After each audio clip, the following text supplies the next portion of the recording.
பூங்காவில் இருக்கும் 2 பேர் உட்காந்து விளையாடுவோம்ல அது. சரிங்களா? அதில் இப்படி தானே ஒருத்தர் கீழே இறங்கினாங்கன்னா இன்னொருத்தர் மேலே போவாங்க, இன்னொருத்தர் கீழே இறங்கினாங்க மேலே வருவாங்க. அந்த மாதிரி தான் இதுவும். இந்த காகிதத்தில் எல்லாம் செஞ்சு பணம் நடக்கணும். நான் எவ்வளோ சைஸ் பேப்பர் எடுத்துக்கேன்னு பார்த்துக்கோங்க. டக்குன்னு பேப்பர் எல்லாரும் முடிச்சிட வேணாம், தேவையான அளவு எடுத்துக்கிட்டா போதும். சரிங்களா? இதுக்கு ஒரு படம் ஒன்று போட்டு அதில் ஒரு அளவு கொடுத்துறேன், அதை நீங்கள் நோட் பண்ணிக்கோங்க. அதை அப்புறமேட்டு நீங்கள் ஃப்ரீயாக இருக்கும்போது செஞ்சு பார்க்கலாம்.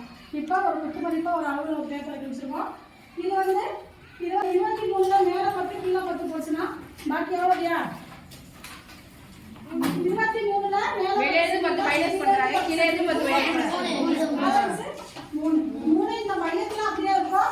அதை நம்ம எதுவும் பண்ண போகிறதில்ல இந்த பேப்பர். சரிங்களா?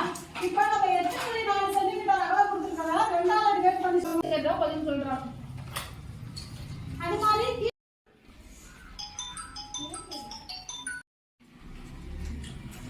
ஃபஸ்ட்டு அளவு சொல்லும்போது அளவு முடிஞ்சிச்சா? முடியலை. இப்போ நான் இதை என்ன பண்ணுறேன், ரொம்ப அழுத்தி இதை நான் எடுக்கிறேன். மாவு தான் இது. இதை பிணைஞ்சு நல்லா டைட்டாக ஆக்கிக்கலாம். சரிங்களா? மாவு தானே இது. டைட்டாக ஆக்கிட்டேன். இது வந்து நிறைய இது பண்ணி சுற்றில வச்சு அடித்தா ரொம்ப ஸ்ட்ராங்காக இருக்கும். அதை பொறுமையாக கை விட்டாத மாதிரி இருக்காது. நிறைய இது வச்சு அடித்தோம்னா ஸ்ட்ராங்காக இருக்கும். அது பொறுமையாக சாஃப்டாக விட்டா இதை நீங்கள் இப்படி லேசாக வச்சு தொட்டிங்கன்னா இது கையில் ஒட்டும். எழுந்து நிலை சொல்லு. கையில் ஒட்டும். இதை நல்லா அப்படி குத்தினோம்னா இந்த கையில் ஒட்டும். இதை நம்ம இந்த மாவை வந்து தண்ணியில் கரைச்சிட்டோம். இது சோள மாவு. சோள மாவை தண்ணியில் கரைச்சிட்டோம். உங்களுக்கு தெரியுதா? சரிங்களா? லிக்விடாக போயிட்டுருக்கு. இதை நான் இப்போ வலிக்கிறேன், என்னால் வலிக்க முடியலை. இப்போ நான் அழுத்தம் கொடுத்து இதை என்ன பண்ணுறேன், எடுத்துட்டேன். எடுத்து இந்த மாவை இங்கே பாருங்கள் டைட்டாக இருக்கா? ஒரு திடப்பொருளாக நான் மாற்றிட்டேன். தெரியுதா? தண்ணியில் கரைச்சணும் வலியணும்ல, வலியலை. திடப்பொருளாக நல்லா அமுக்கிட்டேன். இப்போ நான் கையை விரிவு கொடுக்குறேன். இப்போ இது லிக்விடாக மாறி கீழே ஊற்றுது. சரிங்களா?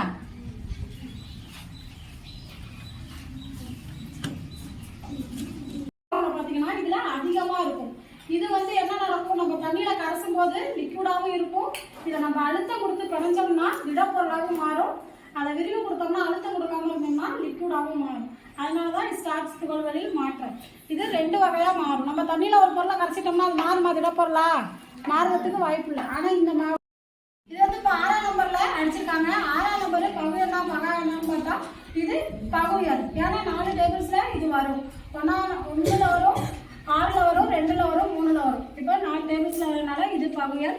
இது 4இன் மடங்கான்னு பார்த்தா 4இன் மடங்கு இல்லை. அதனால நான் தோத்துட்டேன். நான் போகிறேன். வேற ஆள் வேற வருவாங்க. வேற வாங்க.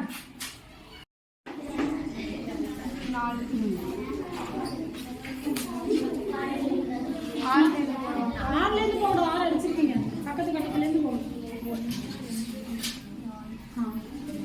இது 4இன் மடங்கா? இல்லை. பகுயன்னா பகாயனம். பகுயன்.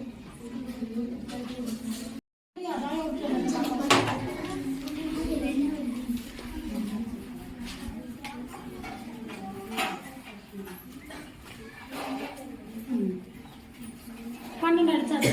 என்ன பண்ணணும், என்ன சொல்லணும்? 12 4இன் மடங்கா? 4ஆம் ஏற்பாடு சொல்லி பாருங்க. 4இன் மடங்கு பகுயன்னா பகாயனம்.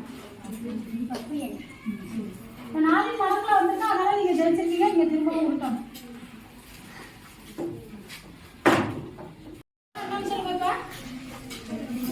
நைட்லாம் மாவு அரைச்சி வச்சிருக்கோம். நைட் அரைச்சி வச்சிருக்காங்க. அன்னைக்கு வருவோம். காலையில் எடுத்து வச்சோம்னா என்ன பண்ணுவோம், குளிச்சு பொண்ணி போயிருக்கோம். அதான் நொதித்தல். தயிர் பாலை காய்ச்சி உரம் ஊற்றி வச்சிருப்பாங்க. தயிராக மாறி இருக்கும். அது நொதித்தல். சரிங்களா? நம்ம பேக்கரி ஐட்டம்லாம் சாப்பிடுவோம். கேக்கு, பிரெட்டு, பன்னு இதெல்லாம் சாப்பிடுவோம்ல, அதெல்லாம் எப்படி இருக்கும்? நல்லா பசு பசுன்னு இருக்குமா?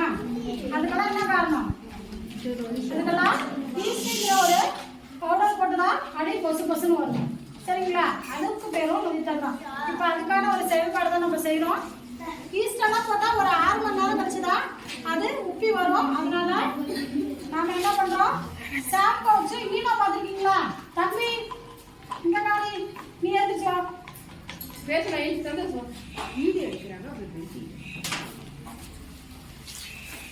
ஈனோ பார்த்துருக்கீங்களா?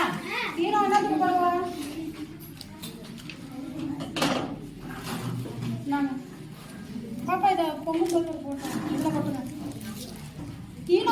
ஒரு கிளாஸ்ல கொட்டுறோம்.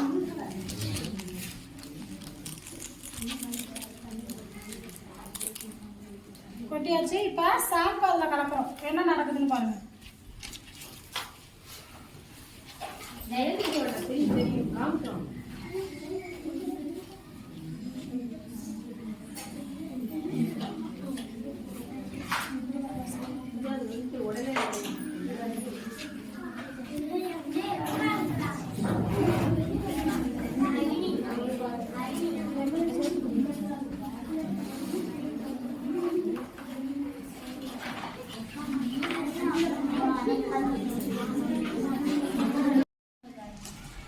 இந்த மேடத்தினுடைய பேர் வந்து செந்தாமரை. நம்ம ஸ்கூலுக்கு வந்து வானொலி மன்றத்துக்காக அறிவியல் செயல்பாடுகள் செய்யறதுக்காக அங்கேருந்து வந்திருக்காங்க.